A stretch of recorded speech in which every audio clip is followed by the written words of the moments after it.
Hi, welcome to my November wrap-up part 2. I will be caught up sooner, hopefully. I have still got 8 books to tell you about that I read in November. They cover a range of genres and a range of star ratings. So I'm going to start off with 2 books that I'm absolutely convinced I'd said I was going to read them in October and then didn't. So I've definitely mentioned them before, but just didn't get around to reading them. And the first one is Apocalypse Yesterday by Brock Adams. This was the zombie apocalypse book where the apocalypse had already happened. The clue is in the title. It was yesterday. And the main character is a guy called Rip. Well, that's his nickname. And during the apocalypse, he was this like really badass, cool gang leader, zombie killer, you know, like really respected, all that kind of stuff. But now after the apocalypse, he's a call centre worker and he hates his job, he hates his life. He wants to go back to those glory days of being this cool guy and, you know, fighting zombies and stuff. And he comes up with this plan that it would be great if the zombie apocalypse could happen all over again.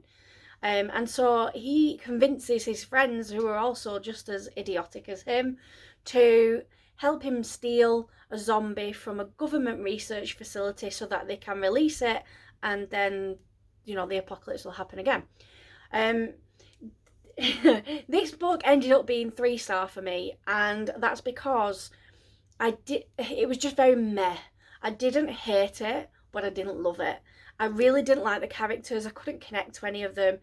It just felt very, I don't know how to describe it, but like drunk frat boys trying to impress each other, or like, you know, guys who still live in the mother's basement and have never had a real girlfriend, all trying to like come up with ideas of how they can be cool and get the chicks. That is what the book felt like, which I couldn't relate to any of that. I couldn't connect to it. I didn't like that type of character, and every character was like that.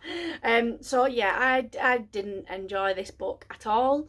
And that was the entire plot, planning to steal a zombie. That was the whole thing. And then we've got All of Us by A.F. Carter. This story has got a protagonist who is diagnosed with multiple personality disorder. She's actually got 6 very, very distinctive personalities. And so it kind of made the book feel like there was 6 protagonists.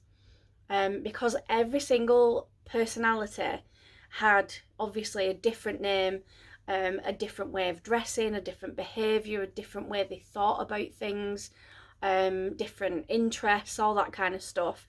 And so initially it was quite hard to, I guess, connect and follow, because it felt like every few pages we was completely changing views on the story, on what was actually happening.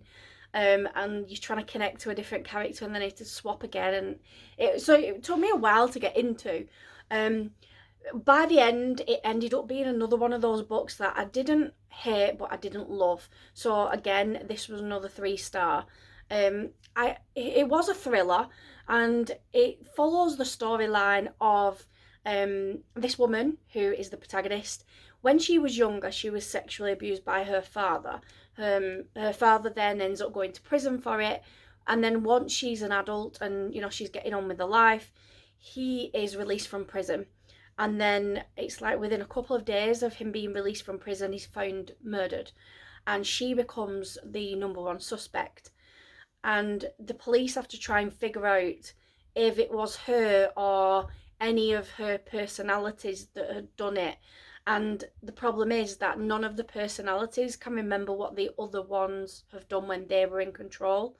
So even when they interview it's so hard to explain, but when they interview the woman, says she was in personality A, she could give all the, you know, the information that she knows as personality A, but she can't tell them anything that happened when that personality wasn't in control of the body, if that makes any sense. And so the police were struggling to get like a good knowledge of what's happening and what people knew. And it was quite it was a very unique type of thriller, and it was quite complex. It was one that I had to like concentrate on to try and get the plot straight of who done what and who said what and who knew what. Yeah, it was, but I think it's one of those that people shouldn't just assume that it's going to be rubbish, or shouldn't just listen to my review. I think if you have got an inkling that this might be interesting to you, you should just go and try it because it's so unique. Then it's on to Grave Secrets by Alice James.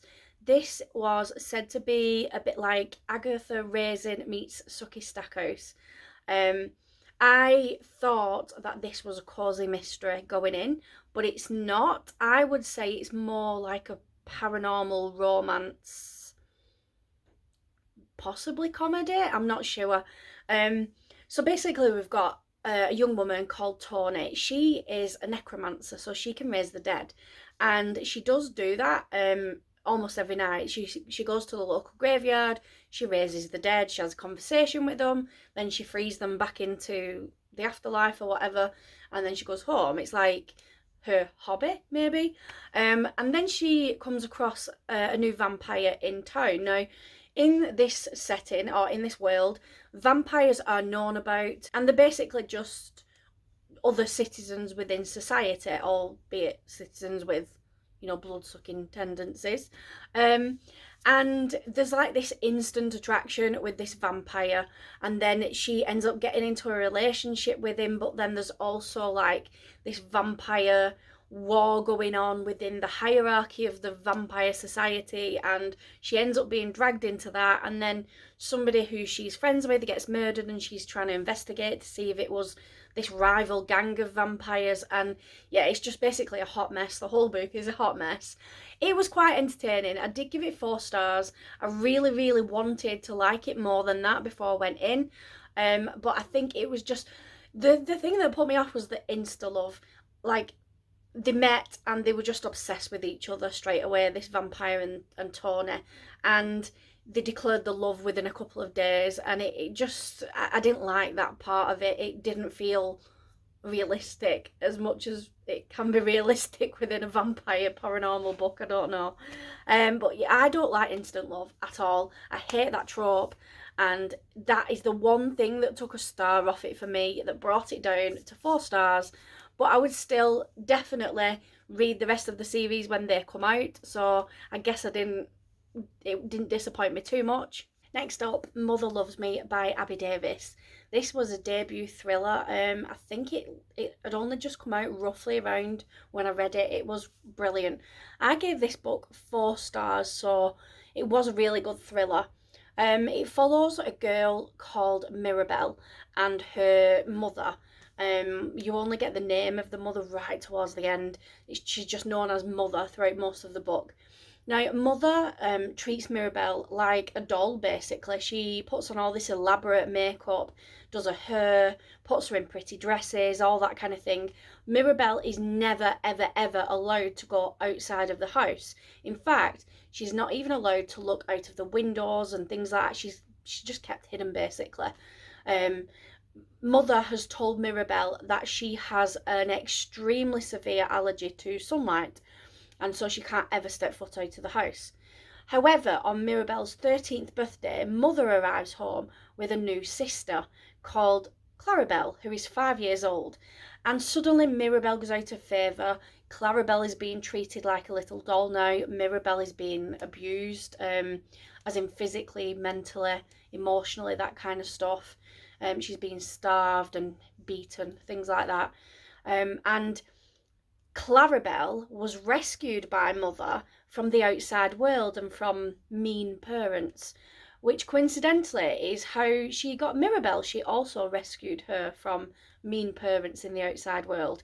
And bizarrely, Clarabelle also now has an extreme allergy to sunlight and can no longer ever go out of the house. So I think we're all assuming along the right lines here that these girls have been kidnapped by Mother. And it's just, it was a really great thriller. There was lots of really creepy vibes in it. about how mothers treating the girls. There was lots of twists and turns.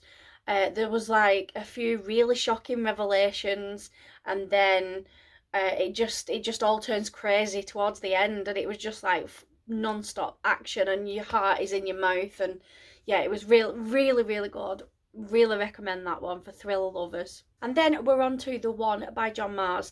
I buddy read this with a friend, and I'm not joking, we were literally messaging almost the whole way through the book, like, oh my god, and like, what the fuck? Oh my god, have you read this bit yet? Have you got to this bit yet? It was just incredible, like, absolutely amazing. If you haven't read The One by John Mars, then please go and do it. It is fantastic. I guess it is a thriller, but it's not like a scary thriller. It's set in a future time where scientists have discovered a gene within every human being that matches us with our soulmate. And so basically, people go and do DNA samples for these scientists, and they put you all on this database. And if somebody happens to also put the DNA onto the database that has the exact gene that you have, then that's your soulmate, and you sent information saying you've been matched, and here's the information of the person you match with, etc. Sounds amazing. However, if you think about it, you could literally be matched to anybody across the world, like anybody. And so there's people who could be matched to killers.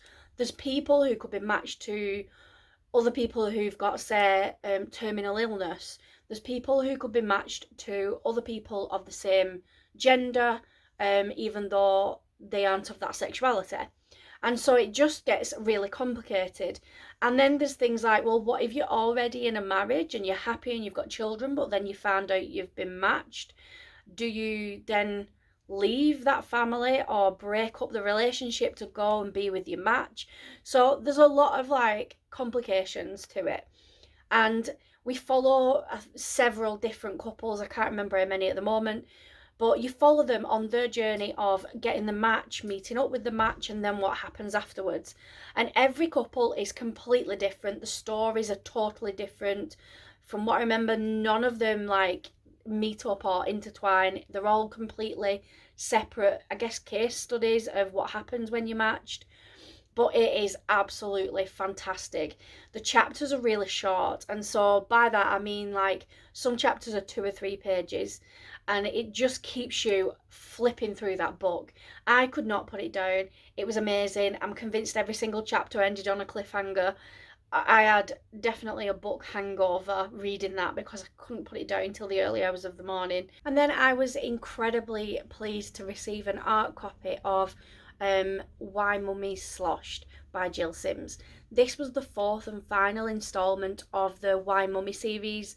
So we first had Why Mummy Drinks, then it was Why Mummy Swears, then Why Mummy Doesn't Give a Fuck, and then finally Why Mummy's Sloshed. And I can't tell you in detail about this 4th one because it would ruin the rest if anyone is wanting or is partway through reading them. And so the whole series is following a mum called Ellen, and at the beginning of the series the children are toddlers, and it's about daily like mum life, looking after toddlers and the random shit that you have to put up with and that you find yourself doing and stuff, and it's like sleep deprivation and, you know, cleaning up sick and walking out without realising your clothes are on backwards because you're that tired, that kind of stuff. And then through the series the children grow up, relationships change, friends change, things like that. And so in this final one, I think the girl is heading off to university, the lad is doing his GCSEs. That's the 2 children, so they're quite grown up. But she's then obviously talking about the challenges of having teenage children. I, as a mum, found this series hilarious. However, I'm also quite frightened that that I kind of know some of the things I'm going to have to come up against and deal with when my kids are teens. But it's just so relatable. Ellen, as a character, I loved her. I thought she was fantastic. She was just your normal, average mum that will admit that parenting isn't easy, and I just found it like some of the things she'd done I just was laughing my head off because I was thinking, I've done that. Oh my God, I thought it was only me and it's not. And you just, I don't know, as a mum, that's amazing because like there's all the, Pinterest mums and this Instagram society where parenting is perfect and everyone shows the best of the best. And it can make you feel a little bit crap about yourself, especially when you feel like you're struggling with things. And this series for me, even though it is a fiction, it's comedy, it just helped me to realise that it's not just me out there that's not quite getting it right, because along with the Why Mummy books, there obviously became like quite a big following of these books, of other mums saying, oh my God, thanks for saying it as it really is. So I love these books and I'm quite sad to see the series end, but I think it's come to its natural ending, especially now the children are grown up. And I have to say the fourth book was great. It was a great ending to the series. And if you can hear, it's just started to rain. Every time I come in to film a video, it starts to rain. Awesome. Right, I listened to the audiobook of A Good Girl's Guide to Murder by Holly Jackson. I was expecting this to be 3-star, 4-star at the most. My God, did this book amaze me. Wow, 5 stars. I have to say, I think that is partly because the audiobook experience was amazing. It had a full cast, it had sound effects, it was just fantastic. This is a YA sort of like thriller / mystery type book. There's a young girl called Andy who was murdered a few years back in this town, and everybody knows that Sal, this guy, did it. However, Sal took his life not long afterwards, and so he can't, try and prove his innocence.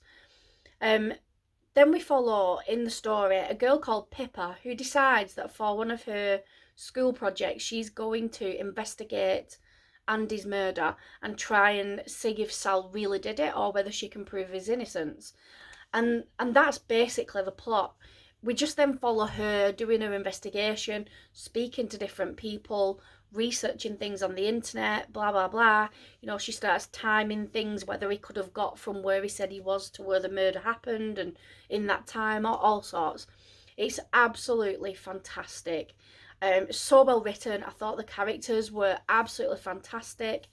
They were just they were all like, I felt like every character had been built up rather than just being a supporting character of Pippa. They were all really likeable, and I just really liked how information was revealed bit by bit, in clever ways. Like there wasn't this kind of false feeling like a conversation that just info dumped that you can't imagine happening in real life. It was very clever how she got the information and how things were told to her. I just thought this was really well written. I absolutely cannot wait to listen to the audiobook of the next book. And the last book, unfortunately, is going to end up with me ranting. I did talk about this book on my worst books of 2020, so that is how bad it is. If you want to see that, I will link the video up here or here, whichever one it comes. Right, so Group by Christy Tate. This is a book about Christy's personal experience with attending group therapy, and she says that it saved her life. Now, Christy had confidence issues, depression. She had some eating disorder problems, and also she was getting some suicidal ideation. So she wanted to go to therapy.